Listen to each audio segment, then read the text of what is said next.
বন্ধুরা, লক্ষ্মী ঝাঁপি সিরিয়ালের আজকের রিভিউ।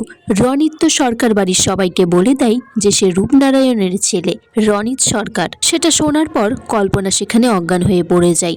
এদিকে ইঙ্কা বলছে যে রনিত, তুমি মনে মনে যে এই প্ল্যানটা করেছিলে সেটা তো আমাকে জানাওনি তুমি। রনিত বলছে, আমি কিছুই করিনি, ঠিক সময়ে ঠিক ঢিলটা ঠিক জায়গায় ছুড়ে দিয়েছি। ইঙ্কা বলছে যে রনিত, তুমি এই বাড়িতে আসাই আমি একটা শক্ত খুঁটি পেয়েছি। তুমি আর আমি মিলেই ভবিষ্যতে এই বাড়িতেই রাজ করব। এদিকে দ্বীপের ঠামি বলছে, এই দৃশ্য দেখার থেকে আমার তো মরে যাওয়াই ভালো ছিল। রূপনারায়ণ সেখানে এসেছে কল্পনাকে দেখার জন্য। দীপ বলছি যে তুমি এখান থেকে চলে যাও, কাকিমা উঠে দেখলে আবার কেমন করবে, সুস্থ হয়ে পড়বে বেশি। অজয় বলছে, এই লোকটা এখানে কি করছে, বার করে দেও ঘর থেকে। অজয় তারপর রূপনারায়ণকে দরজার বাইরে বার করে ভিতর থেকে দরজার সিটকি নিয়ে আটকে দেয়। কল্পনার তারপর জ্ঞান ফিরলে ঝাঁপি বলছে, কাকিমা একটু রেস্ট নিক, ঠিক হয়ে যাবে। দীপের ঠাম্মি বলছে যে কথা আছে। দীপের ঠাম্মি দীপের বাবাকে বলছে, এত বড় একটা সত্যি আমার থেকে কেন লুকিয়েছিস। তখন দীপের বাবা বলছে যে রূপনারায়ণের এত বড় একটা কুকীর্তি যদি সবাইকে বলে দিতাম তাহলে এই সরকার বাড়ির মান সম্মানটা ঝুলোয় মিশে যেত। ঝাঁপি বলছে যে বাবা, ঠাম্মি, কেঁচো করতে গিয়ে যে কেউ যে বেরিয়ে আসবে আমি ভাবতে পারিনি। সবটা যদি এইভাবে ঘেটে না জানার চেষ্টা করতাম তবে বোধহয় সব কিছু ঠিকই থাকতো। দীপের ঠাম্মি বলছে, তোর কোনো দোষ নাই ঝাঁপি দিদি, এটা তো বের হওয়ারই কথা ছিল, সত্য কখনো চাপা থাকে না। চুনি এদিকে তার ঠাম্মির কোলে শুয়ে শুয়ে কাঁদছে। ঠাম্মি তাকে বোঝাচ্ছে যে দিদি ভাই, সব ঠিক হয়ে যাবে। তখনই ঝাঁপি তার লাগেজ ব্যাগপত্র নিয়ে বাইরে এসেছে। ঠাম্মিকে বলছে যে ঠাম্মি, তোমায় তো কথা দিয়েছিলাম, সেই কথা রেখেছি, এখন আমার বাড়ি ফিরে যাওয়ার সময় এসে গেছে। দীপের ঠাম্মি বলছে যে ঝাঁপি দিদি, তুই কি বলছিস, তুই এই বাড়ি ছেড়ে চলে যাবি।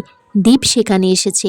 দীপ বলছে, ঠাম্মি ওকে যেতে দাও, আমাদের বাড়ির সমস্যা আমরা দেখে নেব, ওর তো এখন সামনে অনেক দায়িত্ব, ওর নতুন ব্যাংক আছে, খুলবে।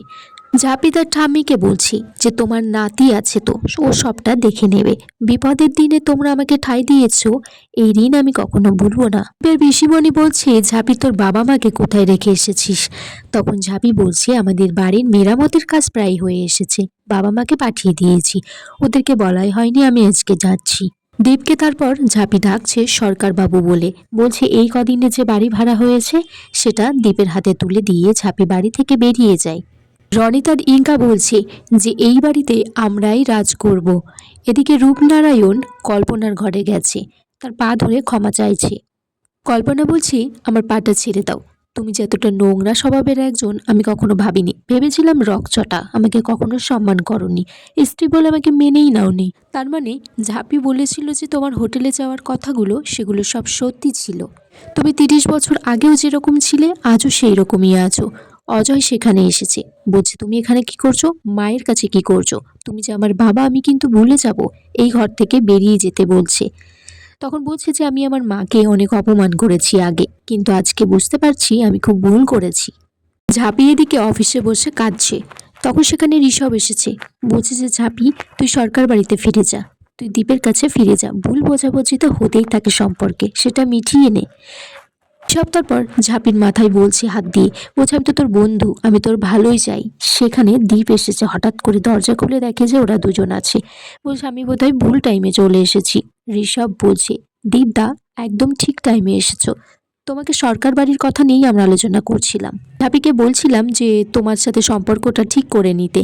দীপ বলছে যে আমি বাইরের কারোর কাছ থেকে আমার পার্সোনাল লাইফের কিছু জানতে চাই না, আমি এখানে অফিসের কাজের জন্য একটা ফাইল নিতে এসেছি। ঋষভ তারপর ঝাঁপিকে বলে যে আমি মনে হয় তোদের সম্পর্কের মধ্যে বেশি ঢুকে পড়েছি, সরি রে, বলে সেখান থেকে চলে যাই। দীপ বলছে ঝাঁপিকে যে তোকে বারণ করা সত্ত্বেও তুই আমাদের সরকার বাড়িতে যাচ্ছিস, ঝাঁপিয়ে পড়ছিস, আবার সেই সব কথাগুলো বাইরের লোককে বলে বেড়াচ্ছিস। যে ঝাঁপি বলছে কি করব, নিজের কথাগুলো বলার জন্য আগে তো আপনজন ছিল, এখন তো সেই মানুষটা নেই, তাই আমি কথাগুলো ঋষভকে বলেছি। বন্ধুরা, আগামী পর্বে দেখা যায় কল্পনাকে খুঁজে পাওয়া যাচ্ছে না। চূর্ণি ফোন করেছে ঝাঁপির কাছে, বলছে মাকে খুঁজে পাবো তো। তখন একটা ছেলেকে ঝাঁপি জিজ্ঞেস করে যে কল্পনা কাকিমাকে দেখেছি কিনা, বলছে জেটি রোডের দিকে যেতে দেখেছি। তারপর দেখা যায় কল্পনা একটা গাড়ির সামনে দাঁড়িয়ে আছে নিজেকে শেষ করে দেওয়ার জন্য।